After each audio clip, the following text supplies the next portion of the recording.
Hello, it's Saturday the 13th of June, pre-qualifying. So it's Barcelona today, so I don't know the results of any of that. And obviously, I was well out last time, hilariously, obviously. Although by Hamilton, but yeah, it was funny. I did laugh. As I didn't remember, I did it before even qualifying, so I hadn't got a clue what was going on. And my thinking behind it was, obviously that Italian box had made me laugh and think, oh, maybe it's going to be an Italian win. But also, you know, everyone loves Kimi, man. It's like, even people who aren't fans of the, Mercedes or whatever, if you're, that kind of territorial, I think you just can't not like him. He's like living the dream, isn't he? He's living the Formula One dream that everybody wants for him. And he's just a nice kid. I know I'm putting him down being a kid, but, I'm 55. So, yeah, so he's a nice kid. Seems very well grounded.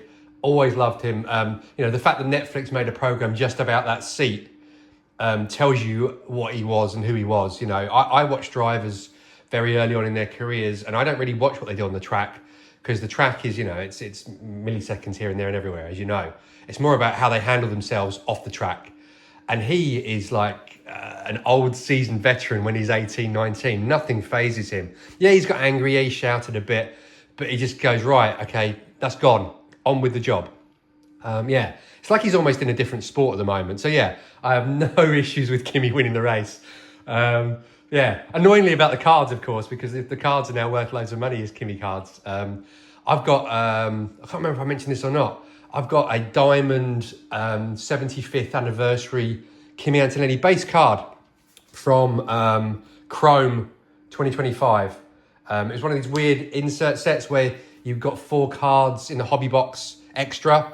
And so it was rare enough, but not massively rare. And I ended up putting 2 of them. I had a couple of hobby boxes. And that card is now like 200 quid. Base card. Ridiculous. So I'm sending that away to be graded by Ace. Because I've got a 10, I believe. Yeah, it's flawless what I've got. So yeah, that's a couple of hundred quid. The leather man, look at me. What am I doing? I'm getting all muddled up. Right. So talking of Ace, they're back. I haven't opened these either. They literally came yesterday. So I don't know what I got on the grades, I got on them, anything. So I thought I'd open those first. This is a submission of the Oliver Bearman Eccellenza autograph. I think it's a 9. I'd like it to get a 10, obviously, but I think it's a 9. I don't think Ace, prove me wrong, anyone who knows, if they follow anything like this. I don't think Ace have ever given the 10 for an auto. Autos are hard, Are they looking at the centering of the auto? I don't know. But I think it's going to be a 9 anyway, based on the card. And also I sent off I've got a Franco Colapinto for my own personal collection, which is a 1-of-1 refractor. It's a die cut kind of thing. I just got that done for myself, really. Again, my Franco obsession is purely investment, but also I like him. He seems all right.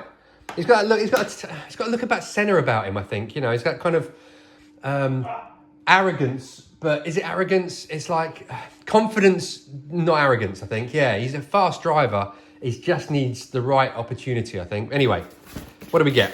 Let's have a look. I don't know how they didn't put these in separate boxes, so I might be like seeing immediately what I get. Okay, it's got my back to me. Good. That's good. Maybe they do that on purpose. I don't know. I've never noticed. That's the first time I've opened these in public, I suppose.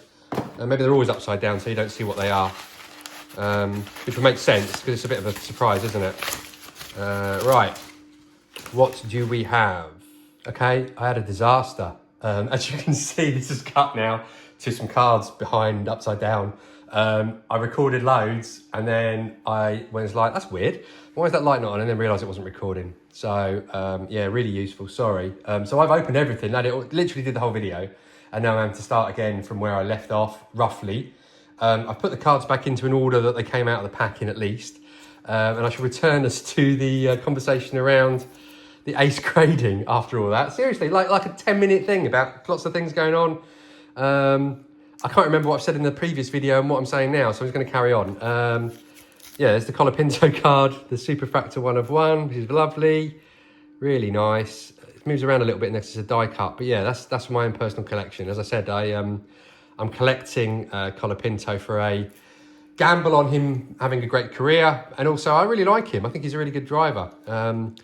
he's very fast. I don't know if you looked at the speeds, the times in some of the laps, in some of the races he's had. He's been the fastest driver on the circuit in most of them. Certainly last season as well, he was very fast. He just needs the right opportunity. So let's see. He reminds me very much of like a young Ayrton Senna. Maybe it's just the South American thing about him. He's got that kind of glint in his eye, like, I know what I'm doing, leave me alone. And he's cheeky as well, which I quite like. I don't know if you know, the reason I kind of fell in love with him as a driver was a story I heard about them making, he made a comment, or there was a comment, he was asked about merchandise, about driver merchandise, and he laughed and said it was, it was overly priced and stuff, and he said, just get fakes or whatever. And so they sort of laughed about it. And then they brought out a range of fake merchandise on his website that you could just download yourself and print out your own T-shirts, print out your own hats. No cost involved in it, whatever you wanted to do. And it was like Franco's free merch kind of. Yeah, it was really funny. So I thought it was a good idea. Yeah, so if you want my merch, here it is for free. Yeah, don't pay silly prices. Anyway, so that's why I quite liked him.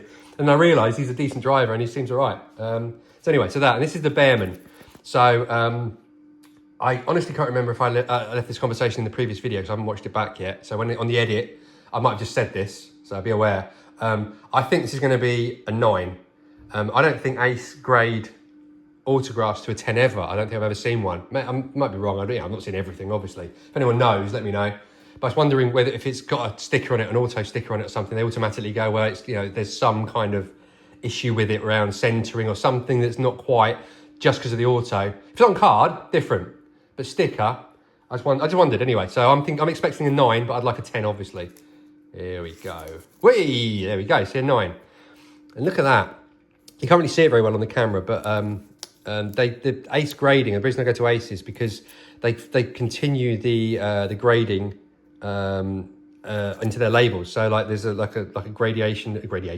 gradient circle coming out, and it continues up in there. You can just see it roughly in the light, maybe. It's really nice. They do it with all of them. Same as the Frankie Colapinto. You see, look, they move the superfracted bit up to the top to match it. It's like £5 each time, but I think it makes a difference. It looks really nice, especially for people who are collecting. Like someone collecting that is going to want it in a frame, aren't they? Or slabbed.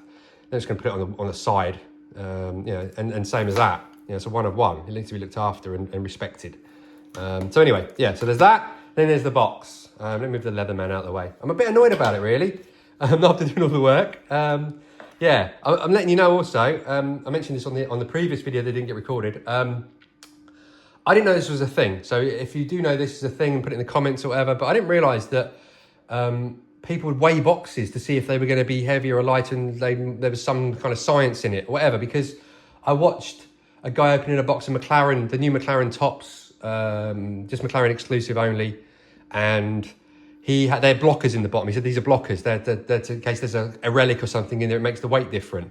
So I'm like, oh, okay. And I thought maybe they do that with Eccellenza then. So I didn't think about it much. And also because Eccellenza, you can only buy 2 boxes from Topps Direct anyway. So what you're comparing it against, one against the other, is not a comparison for weight.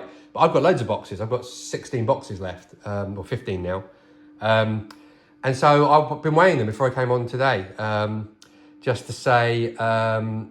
It's weird, yeah. I've got 2 boxes that are 85 grams. I've got a stack load that are 86 and about 7 that are 87. So is there anything in it? I don't know. So I've put them into some kind of order so I know where they are. But and I'll tell you when they come up. But I've kind of mixed up an 85, an 86, an 87, so we don't get all in the same order, just in case there is a system. I don't know. And so today's box is an 86 box. So this was the one I had the most of. An 86 box. So let's see. Well, I can tell you, it's a standard box. Don't get too excited.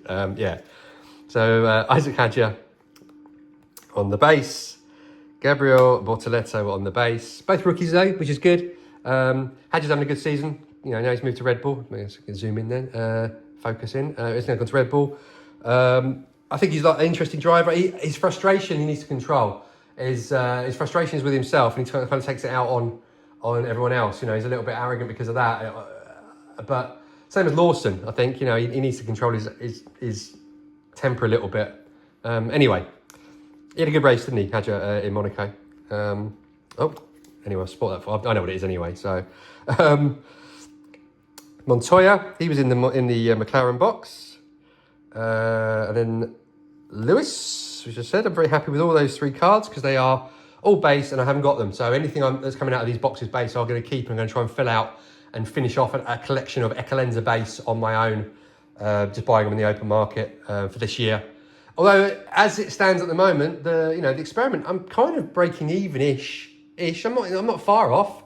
I need to build myself some kind of level of what's the word? Like I don't know what the word is.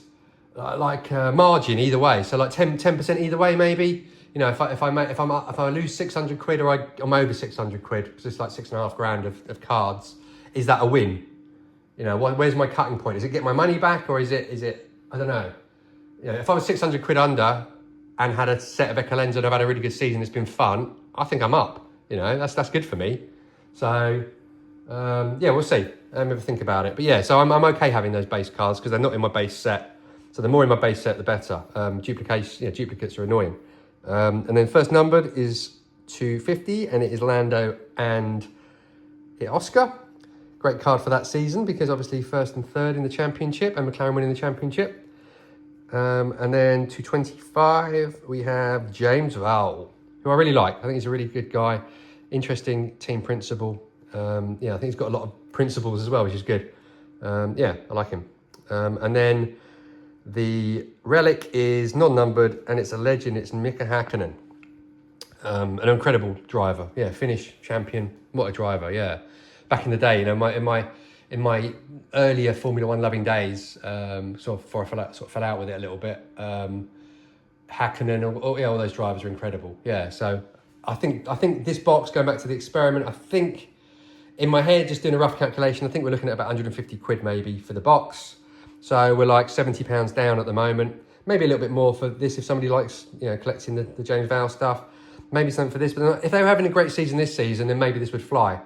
But they're not, so maybe I'll hold on to it, or maybe it'll just sit there for a little bit, and if they start picking up later on in the season, this will go back up again. It's very interesting how the market changes around that. This is a whole new world to me, this kind of, you know, just selling it for profit. I'm selling stuff because I've got extras to cover my cost of my collection, but this is different. So yeah, all right. Have a lovely race, everybody. See you next time.